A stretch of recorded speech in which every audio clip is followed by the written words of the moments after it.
Hi guys, welcome once again to my YouTube channel. On today's tutorial, I'll be making this outfit you're seeing here, and this would be the cutting video. The next video would be the sewing. If this sounds like something you're interested in, please like, comment, subscribe, and don't forget to share the video. Enjoy. Now for these outfits, I'll be making use of 2.5 yards of cargo material. That's what I told them at the market, and that's what I got. Feels a bit thick, and that's what I'll be using for this outfit. I've already gone ahead to fold my fabric using my hip measurement divided by 4. Now my hip is 37, divided by 4 gives me 9.25. I added 1 inch seam and added my 2.5 inches crouch extension. That gave me approximately 13, and that's what I'm using. So I folded my fabric by 13. Now I usually don't like using the top, so I'm just going to create a straight line. From there, I'm going to take my crouch length of 11 inches. This is gotten by taking the measurement on the client. So it's 11. And I'm going to rule it out.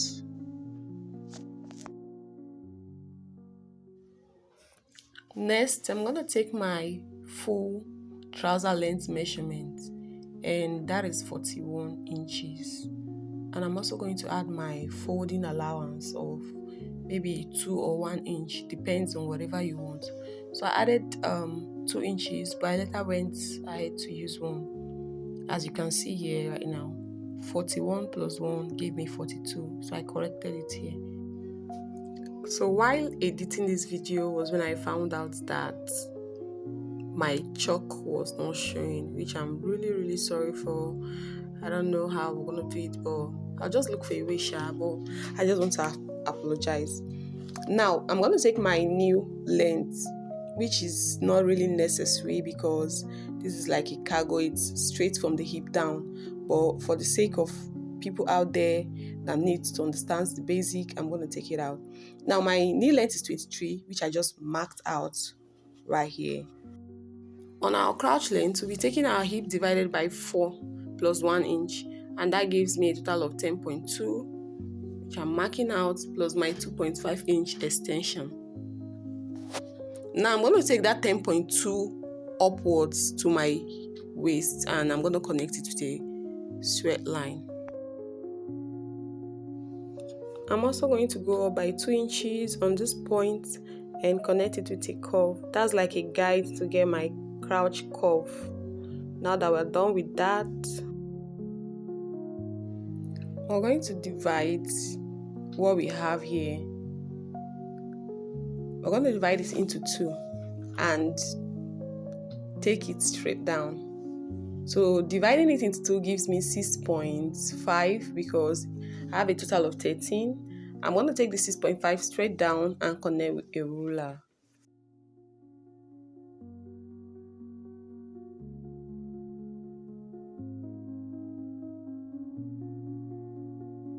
Now we're going to take our tie measurement, and our tie measurement is 23 divided by 2 is going to give me 11.5. Divide it again, it's going to give me 5.75. So now I'm going to be placing that 5.75 right at the midline. Now before then, I'll go down by 4 inches, that's our tie line, and I'll place my 5.7 at the midline and connect. That's just it. As you can see me doing 5.7, 11 and a half, and that is basically it. Now I'm just going to connect all my lines together using a ruler.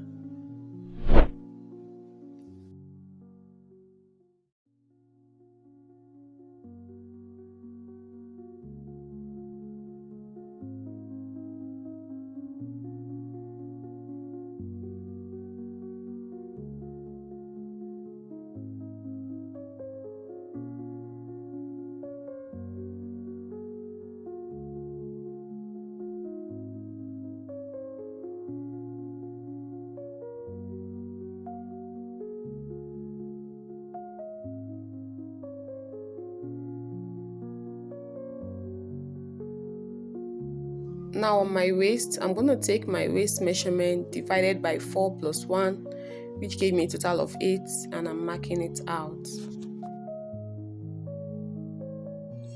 Right here, I'm going to be going up by about 2 inches because I don't want the sharp edge, and I'm going to connect it with my ruler. Now on this line, I'll be going down by 1 inch and I'll be slanting it. The reason for this is to make sure your front is not too high and it doesn't give a fitting that it should. So that's just basically it. And I'll go ahead and cut.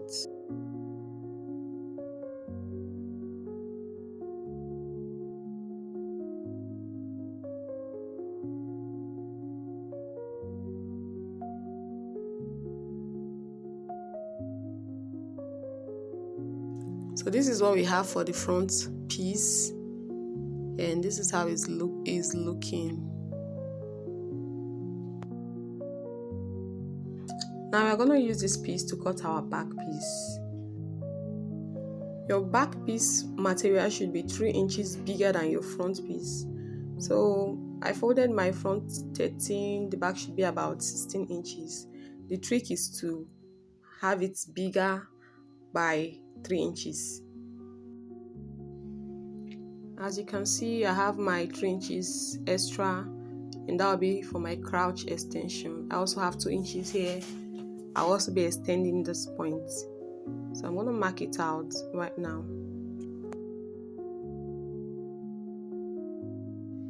I'm also marking out my 2 inches extension, and I'm going out by 1 inch, making it bigger by 1 inch at this point. As you can see, I'm going to connect it with a ruler straight to the tip and give it a curve. That's basically all the drama there, and I'm slanting it. I'm just connecting it to my tip to make sure everything is balanced. Shikena. Now I'll just go ahead to add my 2 inches allowance, 2 inches from top to bottom, as you can see me doing, and I'm going to connect it with a ruler. That's basically all there is to the back pattern. The difference is your 2 inches seam allowance, your 3 inches crouch extension, and your waist extension of 1 inch and 2 inch upwards. You cut.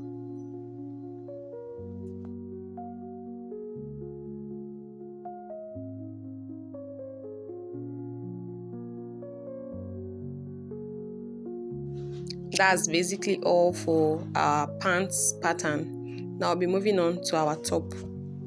Now for our top, I already have my pieces here, and I went ahead to iron the space for the buttonhole using my hemming gum, folded it by 1 inch and 1 inch.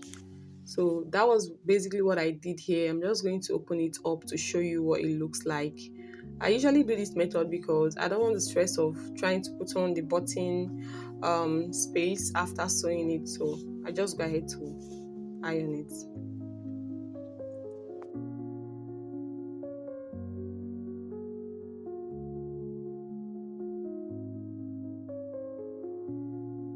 Now for my width, our bust is 33 divided by 4 gives me about 8 points. Then I added about 3 inches, makes it a total of 11 thereabout, and that is what I have. Now the 11 does not include the button space. It doesn't. It is outside the button space, as you can see here. Now for the length, I have 19 inches. This is my front piece, which means my back piece should be 2 inches longer than my front piece. As you can see right here, my back piece is 2 inches longer. My back piece is 21 and 11 inches by width. My back piece is also on fold, and I'll be placing it just like this, extending my button space outwards. Now I'm just cross-checking to make sure I have my 2 inches extra, as you can see. Now on this point, I'm going to take out 2 inches and slope it. I'll be sloping it by 2 inches.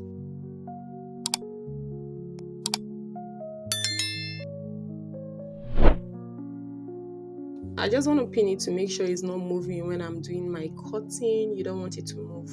You want it to stay in place and be in harmony.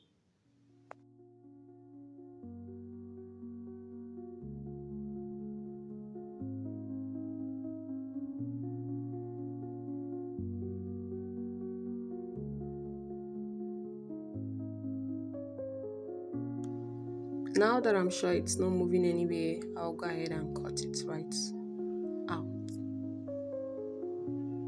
So that is done. I'm moving my pins and I'm going to shift it downwards.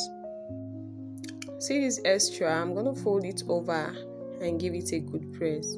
Now I'm going to mark out 1/2 inch for joining, and I'm going to fold it on top of that 1/2 inch line that I'm creating.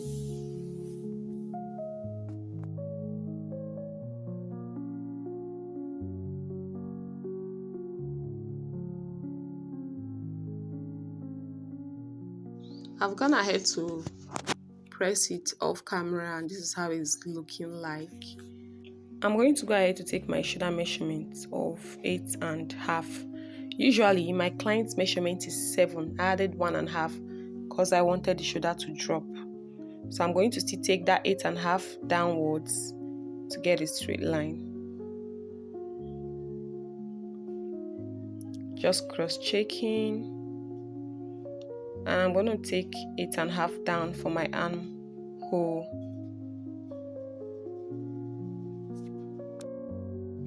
So right now, I'll take my bust measurement divided by 4, which is 8.2. And I'm going to be adding an extension of about 2 1/2, or everything I have here, which gave me about 10.7. I'm just making sure that I have a box, a straight line. For my armhole line, I'm going to find the midpoint and connect with a curve. I'm not taking anything in, I'm just connecting with a curve. Now I'm going to go ahead and cut it. Now see how it looks curved and straight at the same time. This is what you want. Now for the neck, we're going to be cutting our front piece by 2 1/2 width and 2 1/2 inches depth. That's what I'm marking, excluding the buttonhole. It's not included. See, I'm just giving it a curve. See where I started my measurements, and as you can see. Now for the back part, it's going to be 3 inches width. Just watch how I cut it.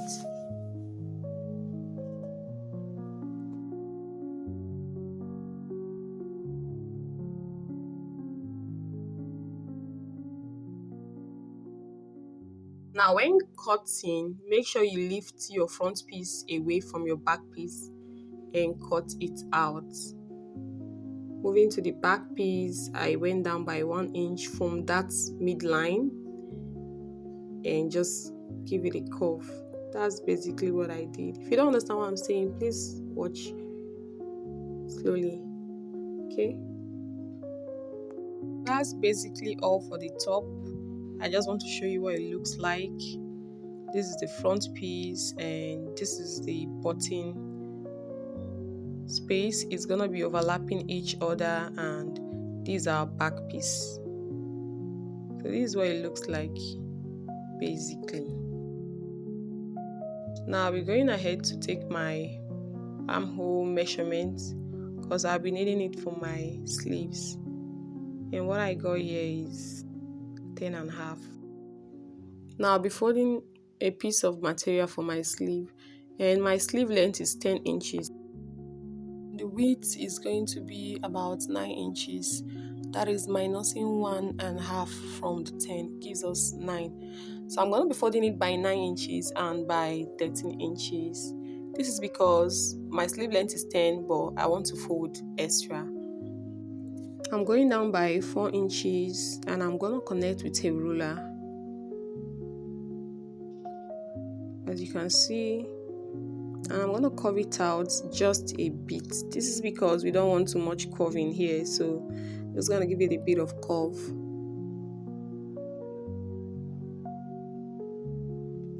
And that's basically it.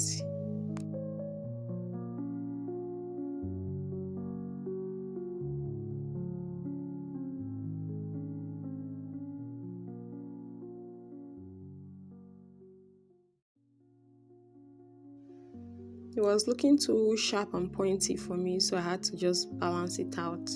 You don't want your armhole being sharp and pointy. So I'm just trying to balance it out to make sure it's all straight and balanced. Now that's basically all. I'm notching to know my midpoint, and that's all there is to it. We've come to the end of this video. Thank you for watching so far. Please don't forget to subscribe and share this video, like, and see you next time. Bye.